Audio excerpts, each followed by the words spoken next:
My name is Paul Hammersley. I'm a product portfolio owner with Epuse Labs, and I'm joined today by Jack Naude, solutions consultant for EC and ECP at PostNL. First of all, Jack, thank you very much for joining us.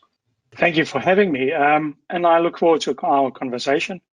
So, to start us off, tell me about your background. How did you come to work in the SAP and SuccessFactors world? I think like many consultants these days, I started my journey somewhere else, started in law and various other things.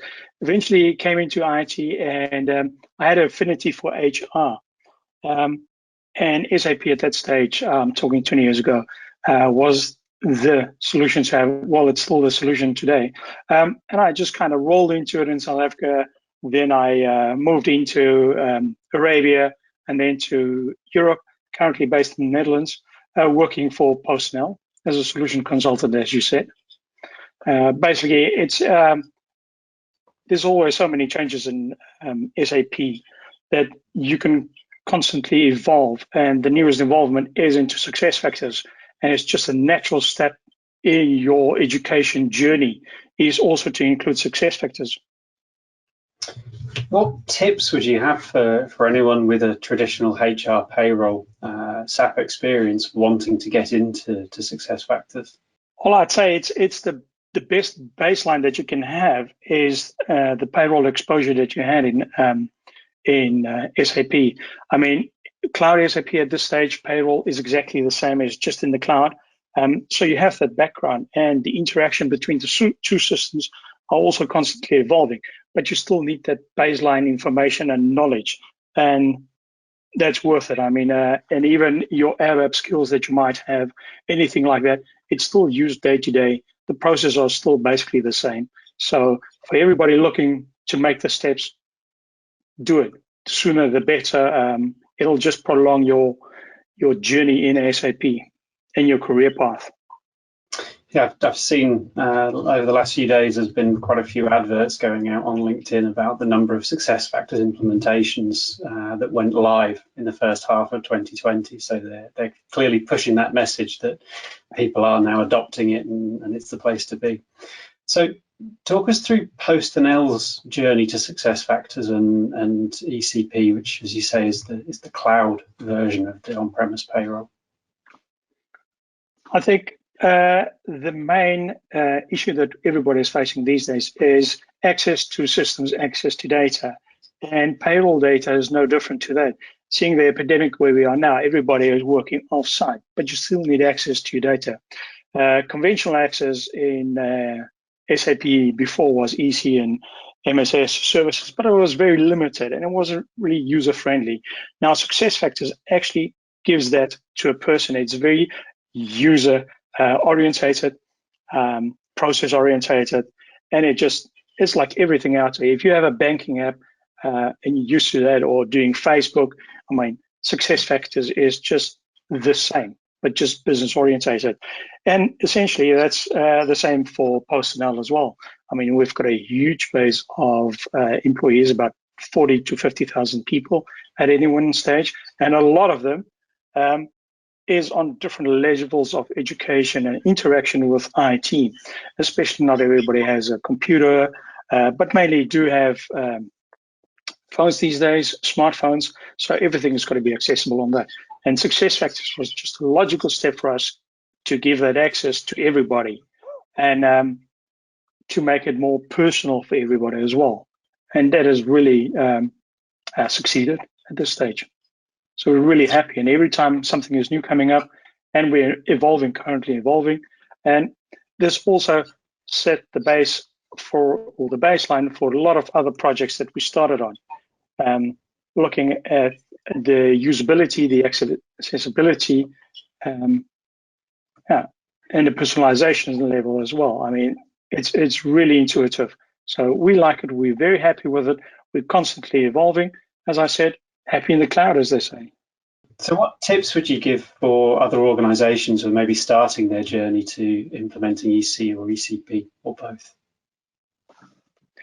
Well, usually you see that a lot of companies have a lot of own configuration and things that they think that makes them unique. But in general, all companies are the same. The processes are the same. So do take a hard look at your processes and see if you can standardize them and give a bit of uniformity to them. And don't be afraid to kill your darlings. It'll make everything better for you. And at the end, it'll actually lift your experience to the next level. Mm-hmm. So not taking the same SAP on-premise approach to configuring everything how your business wants it to be done, but actually saying, no, this is the cloud. Definitely not. I mean, it's everybody wants it to be unique, but we're all actually the same. Yeah, yeah. I mean, it's not like George Orwell said, 2 legs good, 4 legs better. We're all the same. The processes are the same. So we've worked together on the Object Sync extension for SuccessFactors. How do you see that capability being used by PostNL in the future? For us, it gave us another opportunity to utilize our data for a test environment as well. And what you see in a cloud environment is different to what you see on an on-premises solution. Is you can configure everything on every client. So the uniformity that you usually had is not there anymore. And if you want to ensure that everything stays in sync, down the line, you might just miss something. And the Object Sync gave us the opportunity to bring that all back in line and keep it in line.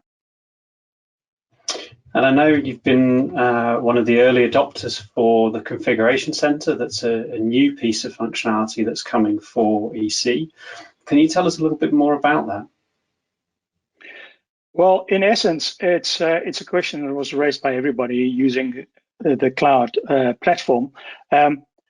Now you only had a productive environment or a development and productive environment, and not like on-premises where you used to have a development, Q&A and production environment, and you have a set transport route. There's no set transport route in the cloud strategy at this stage, and they're moving in that direction. But still, there's a lot of limitations, and it will only focus on the actual configuration of SuccessFactors. So nothing to do with employee data or moving data from a production system to a test environment if it's to do with a user or user data. So if you want to do tests and move people from production to the QA or the test environment, the cloud environment, you cannot do that with a configuration center. It's just the configuration. And that is maybe one of the biggest limitations I see at this stage. So the configuration center can act in the same way the transport management system does in the SAP side. People will be able to make changes in a development instance and then automatically send those configuration changes to other instances. Exactly. That is what they're aiming at. It gives you a preview instance where you can see, okay, what it is on your starting instance, your target instance, and then if you want to overwrite it. But that's the limitation of it at this stage. And they said from the start and that it will not be on user data. And I do not foresee them taking that route in future as well. They haven't done it with on-premises, and they won't do it with the rest. Mm-hmm. And the structure does not really allow them to do that. I mean, I guess on the traditional ABAP side, that mechanism with transports and systems being open for change is very fixed. You know, you can't just go into production and make changes. But I guess for the configuration center to begin with, they can't be that firm because people have been able to go and maintain pick lists in production or change business rules in production. So I guess this may be a sort of gentle steps towards getting people to follow a better practice for change management. But you know, that doesn't mean organizations can't put in place processes for better change management. Definitely. I mean, everybody is trying to do that. And you've got to start somewhere. And if you've been running EC for quite a while, it'll take a couple of really rigorous steps to enforce that. If you're a new employee, you might start off on that, and it might just make it a lot easier for you. But I think in some instances, you need a bit more than what they can offer. Okay. Final question, just on a side note, I'd be really interested to hear, how do you expect the balance between being in the office and working from home to play out as hopefully we all emerge in some way from this pandemic in 2021? Well, funny that you asked that, because PostNL head office is just relocating this year to a new building. And during the pandemic, they've actually changed the plans that they had for the building to make it more future-proof. And some of that has been conveyed to us. And we also see the future that you will not be on site for a lot of time, maybe once or twice a week.